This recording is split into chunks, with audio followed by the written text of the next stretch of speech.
ایران کے شہید رہبر کو آخری الوداع کہنے کے لیے عالمی رہنما تہران میں جمع ہو گئے۔ آیت اللہ خامنئی کے تعزیتی اجتماع میں مختلف ممالک اور تنظیموں کے اعلیٰ سطحی وفود نے شرکت کی۔ سعودی عرب، افغانستان، روس، ترکیہ، عراق، حماس اور اسلامی جہاد کے نمائندگان نے تہران میں حاضری دے کر تعزیت اور خراج عقیدت پیش کیا۔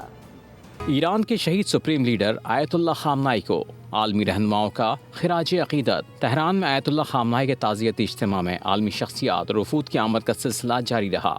سعودی عرب کے نائب وزیر خارجہ ولید بن عبد الکریم نے اپنے وفد کے ہمراہ اجتماع میں شرکت کی اور تعزیت کا اظہار کیا۔ فلسطینی مزاحمتی تنظیم حماس کے اعلیٰ سطح کے وفد میں اسماعیل درویش، موسیٰ ابو مرزوق، ظاہر جبارین، باسم نعیم اور ڈاکٹر خالد قدومی شامل تھے۔ فلسطینی اسلامی جہاد کے سیکرٹری جنرل زیاد النخالہ بھی تقریب میں موجود رہے۔ افغانستان کی طالبان حکومت کے نائب وزیر اعظم ملا عبدالغنی برادر، وزیر خارجہ امیر خان متقی نے بھی تعزیتی اجتماع میں شرکت کی، جبکہ طالبان مخالف رہنما احمد مسعود بھی تقریب میں شریک ہوئے۔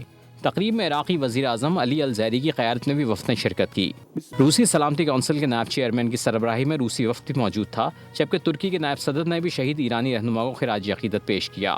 عالمی رہنماؤں اور مختلف ممالک کے وفود کی شرکت کو ایران کے ساتھ اظہار یکجہتی اور صفاتی اہمیت کا حامل اقدام قرار دیا جا رہا ہے۔ سبسکرائب کریں اور بیل دبائیں تاکہ کوئی خبر رہ نہ جائے۔